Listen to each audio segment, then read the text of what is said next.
नमस्कार दोस्तों, success study Baloda YouTube channel में आपका स्वागत है। नेशनल अचीवमेंट सर्वे यानी राष्ट्रीय उपलब्धि सर्वे 2024 की तैयारी के लिए हम लगातार वीडियो उपलब्ध करवा रहे हैं।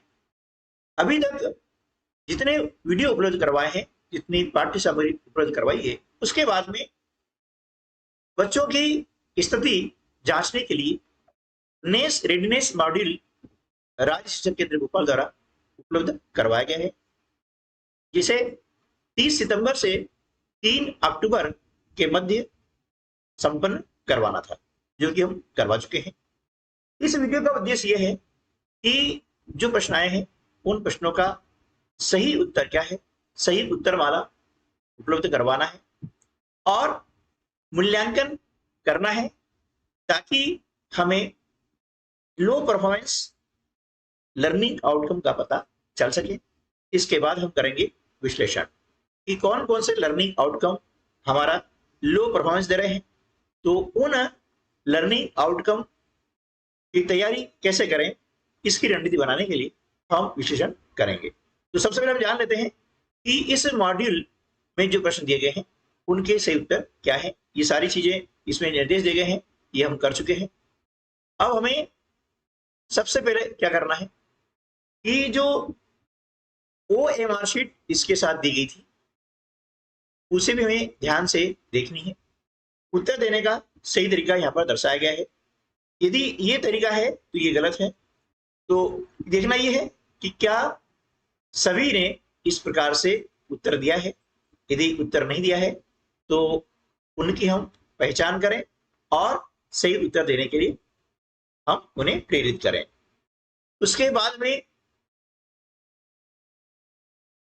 बात करते हैं इस परीक्षण के अंतर्गत भाषा के प्रश्न हैं क्रमांक 1 से 15, गणित के क्रमांक 16 से 30 और विज्ञान के प्रश्न क्रमांक 31 से 45 और सामाजिक ज्ञान के प्रश्न क्रमांक 46 से 60। जब वास्तव में नेस आयोजित किया जाएगा वहां पर 3 विषय होंगे, भाषा, गणित और हमारे आसपास की दुनिया। हमारे आसपास की दुनिया के अंतर्गत ही विज्ञान और सामाजिक विज्ञान के प्रश्न पूछे जाएंगे।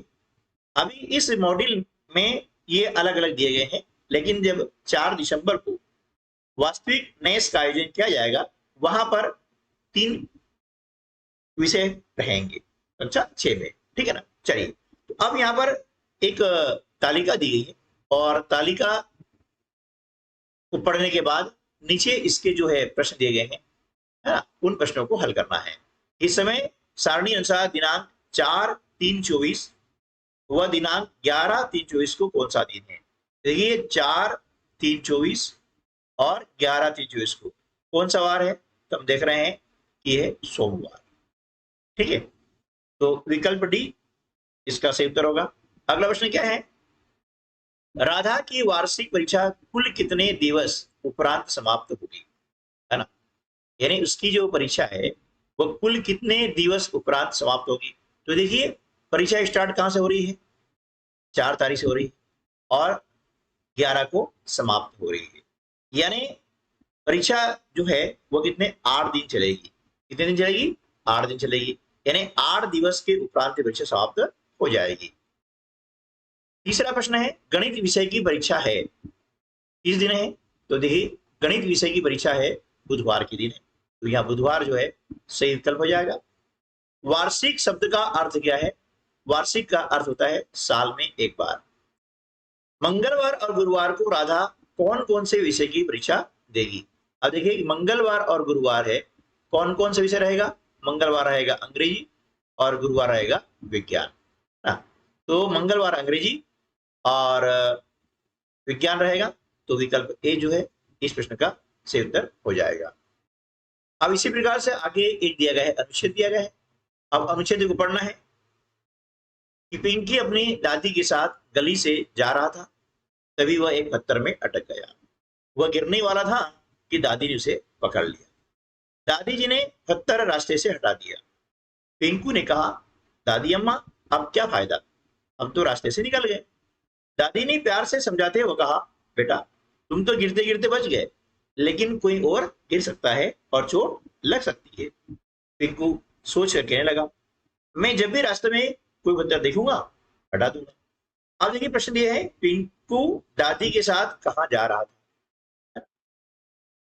कहाँ जा रहा था? तो पिंकू अपनी दादी के साथ गली से जा रहा था, है ना? कहाँ जा रहा था? गली से जा रहा था। ठीक है, ये विकल्प जो है बी हो जाएगा सही। पिंकू क्यों गिरने वाला था? है ना? क्योंकि वो पत्थर से टकरा गया था, यानी पत्थर से टकराने के कारण।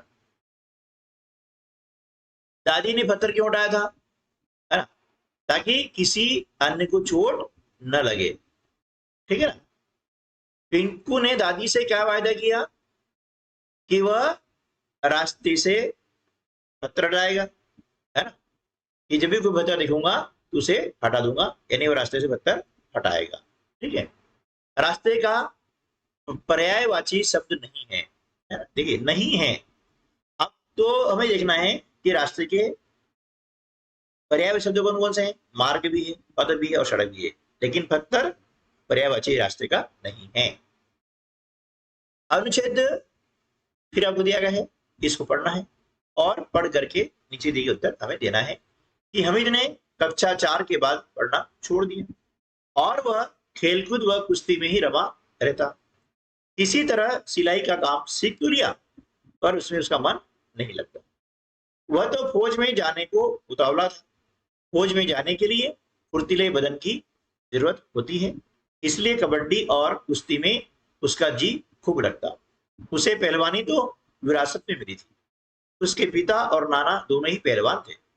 वह तड़के ही कंधों पर लंगोट डालकर अखाड़े पर पहुंच जाता, डंड पेलता, बैठके मारता, अखाड़े की मिट्टी बदन पर मलता और दांव सीखता। शाम को भी वह कुश्ती लड़ना सीखता और रात को नींद में फौज और जंग का सपना देखता। वह देखता कि उसके हाथों में 12 बोर की एक दुनाली बंदूक है। वह सपने में ही दुश्मनों को भून डालता और जब लड़ाई पर से लौटता तो सारा धामपुर ढोल ताशे के साथ उसका स्वागत करने आता। अपने इसी सपने को पूरा करने के लिए हामिद 12 सितंबर 1954 को बनारस जाकर फौजी भर्ती हो गया। अब देखिए इसके पढ़ने के बाद, अनुच्छेद के बाद में यहाँ पर प्रश्न दिए गए हैं, है ना? तो पहले हमने देखा था कि प्रश्न उत्तर कैसे ढूंढते हैं। तो कुश्ती कहाँ लड़ी जाती है? अखाड़े में। फौजी के पास क्या होती है? बंदूक। दुश्मन शब्द का पर्यायवाची क्या होता है? शत्रु। पहलवान करता है पहलवानी। ठीक है ना? ठीक है, बहुत ही सरल प्रश्न है। हामिद फौज में कहाँ भर्ती हुआ था? बनारस में। ठीक है, अब यहां से स्टार्ट हो जाता है गणित, यानी हिंदी के 15 प्रश्न हो गए। अब हमें गणित के 15 प्रश्न करने हैं, उसके बाद विज्ञान के और फिर सामाजिक विज्ञान के। अब दी गई आकृति में से कौन सी आकृति ईंट की सतह को दर्शाती है? विकल्प डी। प्रश्न 17 है, दिए गए पैटर्न का अगला पद क्या होगा? है ना? दिए गए पैटर्न का अगला पद क्या होगा? तो होगा विकल्प बी। दिए गए चित्र को देखकर आपको बताना है कितने 1/4 मिलकर 1/2 बनाएंगे। देखिए 1/2 यहां से आता है ना? ये देख रहे हैं, ये 1/2 यहां से आता है ना? अब इसको 1/4 कितने मिलकर बनाएंगे? देखिए ये हिस्सा 1/4 का है, 1 और ये हो गया 2, यानी तरीका आ जाएगा 2। निम्नलिखित में से कौन सी संख्या से भिन्न के सभी रूप समतुल्य हो जाएंगे? है ना? अब देखिए यहाँ पर 1/3 है, 2/6, 3/9, 4/12, 5/15, है ना? हम देख रहे हैं इसमें क्या हो रहा है, 2 का गुणा किया, 3 का, 4 का, 5 का और है ना ये 12, 12 कम 12, 12 36, विकल्प बी। इस चित्र के तुल्य भिन्न को दर्शा रहा चित्र कौन सा है? 1/4 है। अब बाकी हम देखते हैं कि 1/4 कहां पर है ना? तो 2, 4, 6 और 8 है, 8 में से 2 है तो 1/4, विकल्प डी। ठीक है ना? उसके बाद में देखते हैं निम्नलिखित में से कौन सा कथन सत्य नहीं है? 4 सही 1/4 मीटर बराबर 450 सेंटीमीटर सही है। 4 सही 1/2 किलोग्राम बराबर 4500 ग्राम, ये भी सही है ना? 4 सही 1/2 घंटे, है ना? अब देखिए ये भी ये गलत है। क्यों है? क्योंकि 4 घंटे में कितने होते हैं? वे 1 घंटे में होते हैं 60 मिनट। तो 4 घंटे कितने हो गए? गुना कर देंगे 240, और आधे घंटे में होते हैं 30। यानी यहाँ पर कितना आ जाएगा? 270 आ जाएगा, जो कि सही नहीं है। यहाँ लिखा है 290, तो ये कथन सत्य नहीं है, सी वाला। बाकी सारे कथन सत्य हैं। एक शहर में समाचार पत्र प्रतिदिन छपता है। एक प्रति में कुल 14 पृष्ठ होते हैं।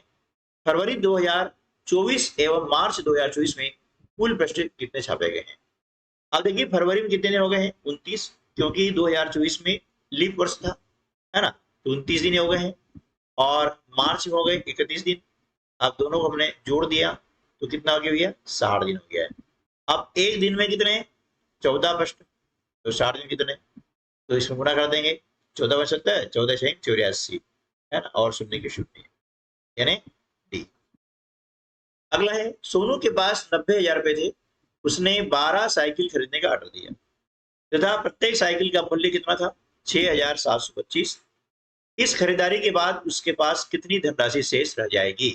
तो देखिए, जो धनराशि खर्च कितनी हुई, पहले इसको हम गणना कर लेते हैं। तो 6,725 में 12 का गुणा कर देंगे, है ना। 12 5 8 के शून्य, असल का 6, 12 2 24, और 6 30 के शून्य, असल के 3, 5 84, 84 और 3 87, बचे 8, 12 6 72, और 8 80, है ना। 80,700 खर्च हो गए। कुल कितने थे? कुल थे भैया 90,000 रुपया, है ना। अब 90,000 में से क्या किया? 80,700 घटा दिया, है ना। कितना? 80,700 घटा दिया, 81 और 9, तो 9,300 बचेंगे, ठीक है ना। 20 मिनट 1 घंटे की कौन सी भिन्न है? तो 1 घंटे में होते हैं 60 मिनट, यानी 20/60। अगला प्रश्न है, सीमा 200 पृष्ठों वाली एक पुस्तक के 50 पृष्ठ पढ़ती है। फरीदा इसी पुस्तक का 1/2 भाग पढ़ती है। दोनों ने पुस्तक का कितना भाग पढ़ लिया? अब देखिए, इसी पुस्तक का 1/2 भाग, यानी 200 का, है ना, 1/2, है ना। तो ये कितने हो गए? 100 पृष्ठ हो गए। तो 100 पृष्ठ किसने पढ़े? फरीदा ने पढ़े। और 50 किसने पढ़े? सीमा ने। कुल कितने हो गए? 150 हो गए। 150 कितने पृष्ठों में से? 200 में से, ठीक है ना। तो शून्य से शून्य कट गई है, 5 या 15, 5 चौके 20, यानी भिन्न क्या जाएगी? 3/4। तो विकल्प ए सही उत्तर होगा। किसी पूर्ण संख्या का पूर्ववर्ती नहीं होता है ना। कोई भी पूर्ण संख्या है, उसका पूर्ववर्ती नहीं होता है, तो विकल्प ए। किसी मकान के एक कमरे की लंबाई चौड़ाई ऊंचाई क्रमशः 403 सेंटीमीटर, 434 सेंटीमीटर और 465 सेंटीमीटर है। ऐसा सबसे लंबा फीता कौन सा है जो कमरे की तीनों विभागों को पूरा पूरा माप सके? मतलब देखिए, अब यहाँ पर इनका निकालना पड़ेगा, क्या है? महत्तम समापवर्तक, है ना। 403 का, 434 का और 465 का हम निकालेंगे महत्तम समापवर्तक। इसका सही उत्तर होगा विकल्प ए 31। एक व्यक्ति अपनी प्रारंभिक स्थिति तक आने के लिए एक ही दिशा में कितना घूमेगा? तो घूमेगा 4 समकोण, 2 ऋजुकोण और 1 संपूर्ण कोण। उपरोक्त सभी इसका सही उत्तर होगा। अब देख रहे हैं यहाँ पर वृत्त है, इसकी संख्या कुल वृत्तों की संख्या की कौन सी भिन्न है? तो विकल्प सी इसका उत्तर हो जाएगा। यदि सोनम संख्या रेखा पर ऋण 7 पर है, तो ऋण 12 पर पहुंचने के लिए उसे किस दिशा में चलना है? उसे चलना है बाईं ओर चलना है। प्रियंका एकल परिवार में रहती है। निम्नलिखित विकल्पों में से कौन सा विकल्प एकल परिवार को दर्शाता है? विकल्प ए। प्रश्न क्रमांक 32 है, यहाँ पर आएगा गहरी जड़ें, विकल्प बी। प्रश्न क्रमांक 33 विटामिन ए। प्रश्न क्रमांक 34 विकल्प डी। प्रश्न क्रमांक 35 बी। प्रश्न क्रमांक 36। प्रश्न क्रमांक 37 जो है इसका सही उत्तर रहेगा विकल्प डी। प्रश्न क्रमांक 38 बी। प्रश्न क्रमांक 39 का सही उत्तर होगा विकल्प सी। प्रश्न क्रमांक 40। सीमा चिड़ियाघर में जानवरों को देखने गई थी। वह जानना चाहती है कि कौन सा जानवर गलफड़ों से सांस लेता है। सही उत्तर का चयन कीजिए विकल्प सी। प्रश्न क्रमांक 41 है, इसमें विकल्प बी सही उत्तर हो जाएगा। प्रश्न क्रमांक 42, इसका सही उत्तर हो जाएगा विकल्प बी। प्रश्न क्रमांक 43, इसका सही उत्तर हो जाएगा विकल्प बी। प्रश्न क्रमांक 44 यानी विकल्प सी, इसका सही उत्तर हो जाएगा। अब उसके बाद में 45 का ए। प्रश्न क्रमांक 46 है ना, तो विकल्प डी। वे लोग जंगल में रहते हैं और जंगल से प्राप्त उत्पादों का निर्भर होते हैं, तो उनके जीवन यापन के लिए उपयुक्त लघु उद्योग होगा टोकरी बनाना। ऋतु परिवर्तन का प्रमुख कारण होता है, मतलब पृथ्वी का है ना चारों ओर परिभ्रमण मतलब घूमना। अब देखिए यहाँ पर प्रश्न क्रमांक 49 में ग्राफ दिया हुआ है। बताइए दोनों वर्षों में किन दो फसलों बोनी अधिक हुई है। अब देख रहे हैं कि 2019 में गेहूं और 2020 में चावल। विकल्प ए। प्रश्न क्रमांक 50 है कि भारत में सबसे लंबे दिन के उजाले और सबसे गर्म तापमान की विशेषता किस मौसम में होती है। तो गर्मी में होती है। अधिक ऊंचाई पर जो जाते हैं तो वहां पर ऑक्सीजन सिलेंडर लेकर क्यों जाते हैं, क्योंकि वायु का घनत्व घट जाता है और सांस लेने में कठिनाई होती है। कलिंग युद्ध के बाद सम्राट अशोक ने कभी युद्ध न करने निर्णय क्यों लिया। युद्ध में हुई हिंसा और खून खराबा देख करके। अब नीचे आप देख रहे हैं प्रतीक चिन्ह है, ये प्रतीक चिन्ह हमें मानचित्र देखने मिलते हैं, तो इसका सही उत्तर हो जाएगा विकल्प बी। ये बड़ी लाइन का है, ये पक्की सड़क का है और ये अंतरराष्ट्रीय सीमा रेखा का प्रतीक चिन्ह है। 2024 में एक लीप वर्ष था, अगला लीप वर्ष कब होगा 2028 में। प्रत्येक 4 वर्ष के बाद में लीप वर्ष होता है। एक बच्चे ने आसमान में एक चमकीले लाल रंग का धब्बा देखा और उसके माता पिता ने उसे बताया कि यह ग्रह, वे किस ग्रह के बारे में बात कर रहे हैं। तो लाल रंग का धब्बा होता है मंगल ग्रह में, ठीक है ना। शुक्र होता है चमकीला ग्रह। अब ये आप पत्ती देख रहे हैं, ये पत्ती ज्यादातर जो पर्वतीय क्षेत्र होते हैं वहां पर पाई जाती है।